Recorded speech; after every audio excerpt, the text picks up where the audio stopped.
Hi everybody. हमारा जो legal language का पेपर है उसमें कभी कभार आपसे बहुत ही बेसिक और बच्चों वाली चीज़ें पूछ ली जाती है, जैसे कि आपसे नाउन पूछ लेंगे, वर्ब पूछ लेंगे, एडजेक्टिव पूछ लेंगे, आपसे प्रेपोजिशंस पूछ लेंगे, आपसे कंजंक्शंस पूछ लेंगे। तो आपको पढ़ा तो सबने है, हमने ठीक है छोटी क्लास में सबने पढ़ा है, बट अब इस टाइम तक आते आते हम सब भूल जाते हैं। तो let's have a quick review, एक बहुत ही जल्दी सा एक फास्ट सा रिव्यू कराती हूँ जिससे आपको सारा याद आ जाएगा कि हमने ग्रामर में क्या क्या पढ़ा था, और आपको बताऊंगी किस तरह का क्वेश्चन आएगा इसमें। ठीक है, तो सबसे पहले शुरू करते हैं हम जनरल इंग्लिश ग्रामर से, जिसमें हम noun, pronoun, verb, adjective, adverb ये सब के बारे में एक फटाफट रिवीजन करते हैं। सबसे पहला हमारा आता है नाउन। नाउन जिसको हम हिंदी में बोलते हैं संज्ञा। नाउन का मतलब होता है the name of person, place, thing and animal is known as noun. किसी भी व्यक्ति, वस्तु, स्थान अथवा भाव के नाम को हम क्या कहते हैं? संज्ञा कहते हैं। आदमी का नाम हो, जगह का नाम हो, किसी चीज़ का नाम हो, इन सारी चीज़ों के नाम को हम संज्ञा या नाउन कहते हैं। इसमें आपका जो क्वेश्चन आता है वो आता है आपको इसको आइडेंटिफाई करना। जैसे आपको कोई वर्ड दे दिया और बोला आपको आइडेंटिफाई करो ये नाउन है या प्रोनाउन है या एडजेक्टिव है, तो आपको पता होना चाहिए कि अगर किसी चीज़ का पर्टिकुलर नेम है तो वो नाउन है। दूसरा टॉपिक आता है हमारा प्रोनाउन।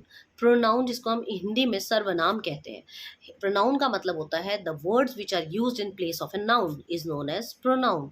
जो शब्द संज्ञा शब्दों की जगह पर इस्तेमाल होते हैं उनको हम प्रोनाउन कहते हैं। ठीक है, जिस उसको हम सर्वनाम कहते हैं। जैसे मैं ये कहती हूँ मैं मेरे विद्यालय का नाम XYZ है। अब मैं हर जगह लिखूँ XYZ में 12 कमरे हैं, XYZ में एक बहुत बड़ा गार्डन है, XYZ में ये है, इसके बजाय मैं बोलूँगी मेरे विद्यालय का नाम XYZ है, इसमें 12 कमरे हैं, इसके अंदर ये है, इसमें ये है, इसमें। तो इसमें जो वर्ड हुआ यहाँ पर वो सर्वनाम हो गया। ठीक है, उसके बाद थर्ड हमारा टॉपिक है adjective. Adjective is something which describes the noun. Noun की विशेषता बताना, संज्ञा की विशेषता बताने वाले शब्दों को हम विशेषण कहते हैं, एडजेक्टिव कहते हैं। The words that describe noun is known as adjective. अब इसमें जैसे मैं कहती हूँ Seema is a beautiful girl, Seema एक सुंदर लड़की है, तो ब्यूटीफुल यहाँ पर एडजेक्टिव हो गया, सुंदर एडजेक्टिव हो गया, क्योंकि गर्ल नाउन है, गर्ल का एडजेक्टिव विशेषण बताने वाला beautiful that is adjective. Fourth one is verb. Verb क्या होता है? वर्ब को हम हिंदी में बोलते हैं क्रिया। वर्ब का मतलब है क्रिया, वर्क, एक्शन वर्ड्स को हम कहते हैं वर्ब।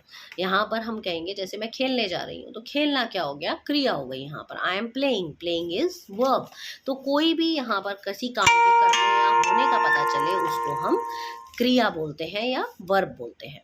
उसके बाद आपका नेक्स्ट आता है adverb. Adverb is modifying verb, जिसमें हम एडजेक्टिव को और डिस्क्राइब करते हैं। जैसे कि आप या वर्ब को और विशेषता बताते हैं, जिसमें वर्ब की विशेषता बताते हैं उसको हम एडवर्ब बोलते हैं।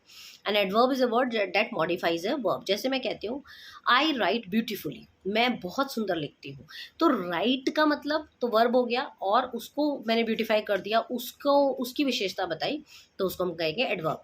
नाउन की विशेषता, नाउन को डिस्क्राइब करने वाले वर्ड्स एडजेक्टिव होते हैं, वर्ब को डिस्क्राइब करने वाले वर्ड्स एडवर्ब होते हैं। उसके बाद नेक्स्ट है आपका प्रेपोजिशंस। प्रेपोजिशंस को हम ऐसे भी कह सकते हैं कि आप नाउन और प्रोनाउन से पहले इस्तेमाल किए जाने वाले शब्दों को आप प्रेपोजिशंस कहेंगे। जैसे कि pour the tea into the cup, जो टी है उसको कप में डालो, तो वो इनटू जो हो गया यहाँ प्रेपोजिशन हो गया। ठीक है, I am going in the room, preposition. She is going towards the gate, towards preposition हो गया। तो जब भी नाउन या प्रोनाउन से पहले लगने वाले जो वर्ड्स होते हैं इनको हम प्रेपोजिशंस कहते हैं।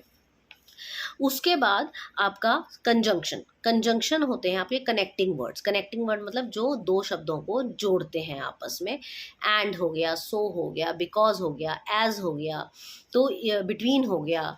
तो ये सारे वर्ड्स जो होते हैं इनको कनेक्टिंग वर्ड्स या संबंध बोधक भी कहा जाता है। इसमें जैसे मुदित एंड विदित कम हेयर, मुदित और विदित दोनों एक साथ यहाँ पर आए तो एंड वर्ड जुड़ गया। She came here because she was feeling unwell, वो यहाँ आई क्योंकि उसको बीमार सा फील हो रहा था, तो बिकॉज यहाँ पर कनेक्शन हो गया। तो जो भी वर्ड जो दो वर्ड या दो सेंटेंस को कनेक्ट करते हैं उनको हम कंजंक्शंस कहते हैं। And last is interjection. Interjection को हम विस्मयादि बोधक भी बोलते हैं। इंटरजेक्शन का मतलब होता है जहाँ पर सडन फीलिंग्स, अचानक का कुछ भाव आता है, उसको हम इंटरजेक्शन कहते हैं।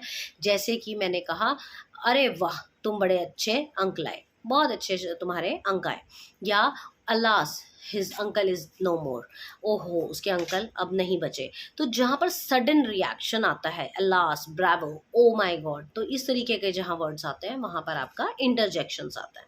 तो हमारे 8 पार्ट्स ऑफ स्पीच हो गए, इनको हम पार्ट्स ऑफ स्पीच बोलते हैं।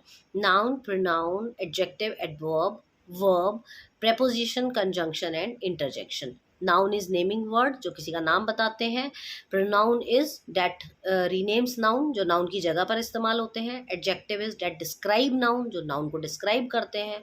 verb is doing words, जो कि action words हम कह सकते हैं। adverb is the words that modify verb, जो verb की विशेषता बताते हैं। preposition, words which are used in place before noun and pronoun। conjunction, that are used to join two words or two sentences, and interjection is to describe the feeling। तो ये हमारे 8 part of speech हैं, इनको आप अच्छे से पढ़ लीजिए क्योंकि आपको क्वेश्चन इसमें से ज़रूर आता है। Thank you.